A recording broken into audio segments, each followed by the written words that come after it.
Janakpurdham उपमहानगरपालिकाका mayor Manoj Shah आफै एक्सनमा उत्रेका छन्।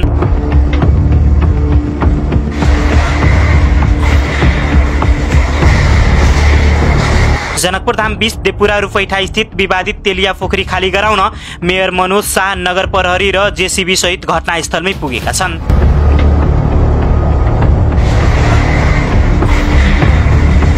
विगत केही दिन यता हिन्दू र मुस्लिम समुदाय बीच उत्पन्न विवादका समाधानका लागि जनकपुरधाम स्थित अधिकृत संगमको सभा हलमा सर्वपक्षीय बैठक बसेको थियो। बैठकले पोखरीमा कुनै पनि धर्म समुदायले झण्डा राख्न नपाउने र कुनै पनि संरचना बनाउन नपाउने र सम्पूर्ण रेखदेख उपमहानगरपालिकाकै जिम्मामा रहने निर्णय गरिएको थियो।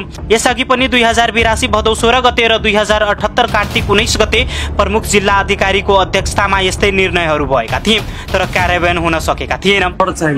रोगको बिमारीको जो चाहिँ त्यो तेलिया पोखरी नेपाल सरकारको हो र नेपाल सरकारले निर्माण गर्नुपर्छ भन्ने 78 सालमै निर्णय भइसकेको कुरा छ। त्यही निर्णयलाई अक्षरश पालन गर्नका लागि दुवै पक्ष सहमत हुनुभएको छ र जनकपुरधाम उपमहानगरपालिकाले भोलिदेखि त्यो घाटको सौन्दर्यीकरण गर्छ।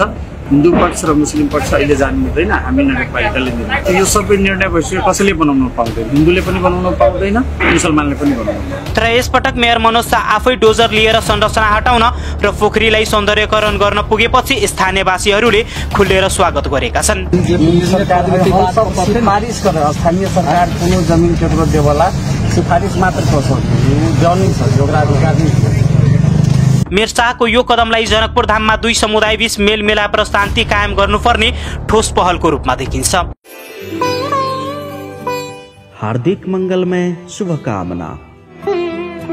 हिंदू सभक महान पावन दशमी, दियाबाती तथा छठ पावन के शुभ उपलक्ष्य में संपूर्ण शुभेच्छुक तथा ग्राहक वर्ग में हार्दिक मंगलमय शुभकामना व्यक्त करे छी। ताजरुई सेंटर साथे दशैं, दीपावली आ छठ पर्व के लक्षित करके विशेष छूट के व्यवस्था रहला के कारण से मौका के फायदा उठावी। साथे जनकपुर भर के लेल फ्री होम डिलीवरी के व्यवस्था से हो। ताजरुई centre mills area 1 Siddhartha bank ground floor Janakpur Dham Nepal. संपर्क नंबर 98 121 59 059 98 168 22 696।